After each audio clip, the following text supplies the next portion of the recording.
Hello, and welcome back to another episode of Maverick Reads Books. Today, we are reading Mr. Happy by Roger Hargreaves. Let's go. This book, or at least this copy of it, came out in 1971. That was a while ago. Okay, here we go. Let's begin.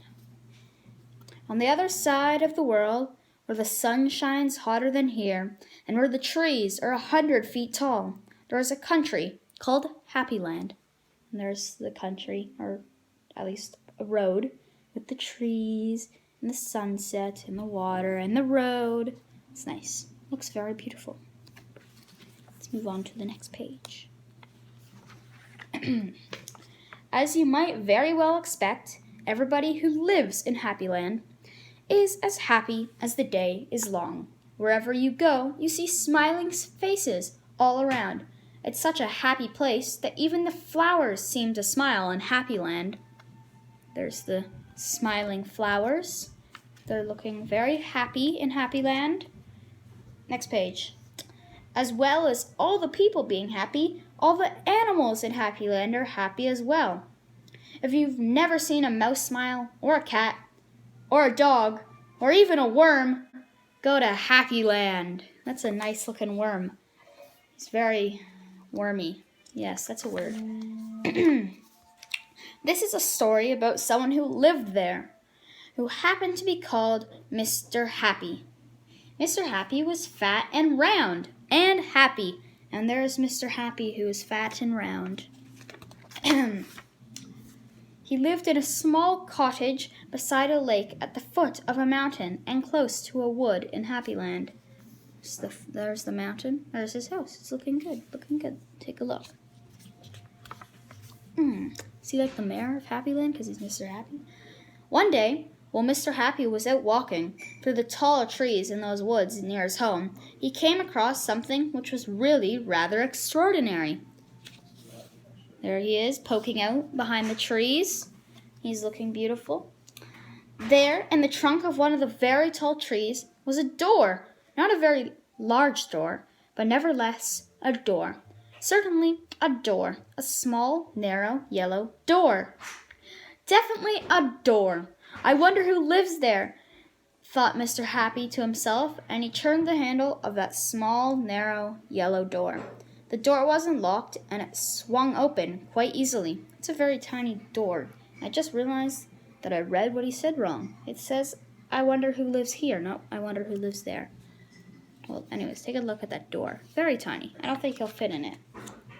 Just inside the small, narrow, yellow door was a small, narrow, winding staircase leading downwards.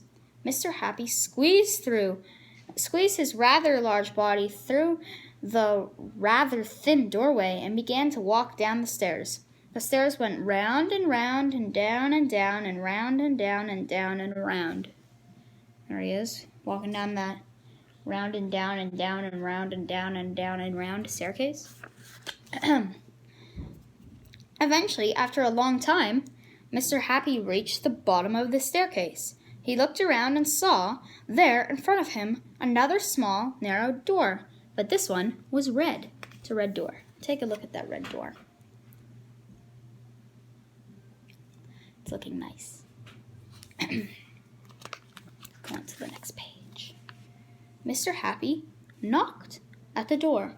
Who's there? Said a voice. A sad, squeaky sort of voice. Who's there? Mr. Happy pushed open the red door slowly, and there, sitting on a stool, was somebody who looked exactly like Mr. Happy, except that he didn't look happy at all.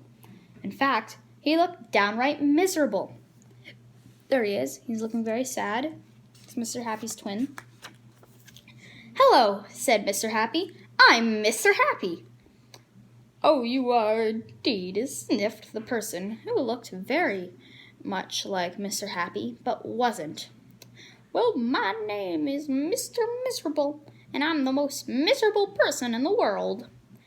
Why are you so miserable? Asked Mr. Happy. Because I am, replied Mr. Miserable. Oh, there they are, looking at each other. There's Mr. Happy. There's Mr. Miserable. He's looking Just exactly the same, but opposite. How would you like to be happy like me? Asked Mr. Happy. I'd give anything to be happy, said Mr. Miserable. But I'm so miserable, I don't think I could ever be happy, he added miserably. Mr. Happy made up his mind quickly. Follow me, he said. Where to? Asked Mr. Miserable. Don't argue, said Mr. Happy, and he went out through the small, narrow, red door. Why is it so small and narrow? Like, if they're the same size, why is it so tiny? Mr. Miserable hesitated and then followed. Up and up the winding staircase they went, up and round and round and up and round and round and up until they came out into the wood. Follow me, said Mr. Happy again, and they both set off through the wood back to Mr. Happy's cottage. There they are, walking through the woods again. Mr. Miserable stayed in Mr. Happy's cottage for quite some time, and during that time the most remarkable thing happened. Because he was living in Happy Land, Mr. Miserable ever so slowly stopped being miserable and started being happy. His mouth stopped turning down at the corners, and there he is with the straight face.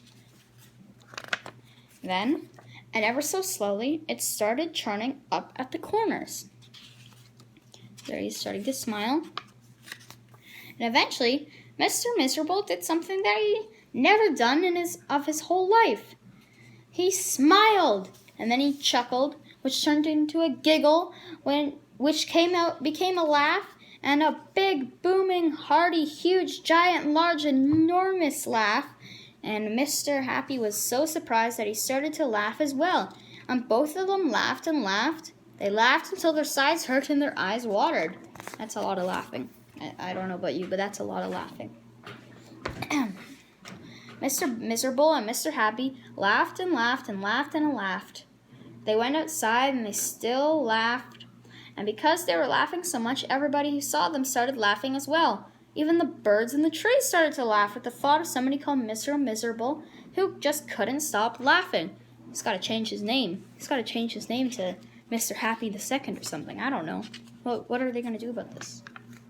Well, and that's really the end of the story, except to say that if you ever feel as miserable as Mr. Miserable used to, you know exactly what to do, don't you? Just turn your mouth up at the corners.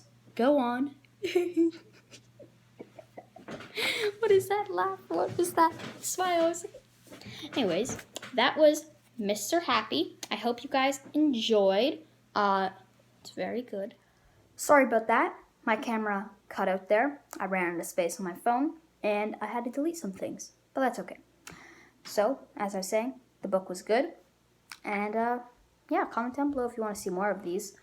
Thank you for watching the first ever episode of Maverick Reads Books.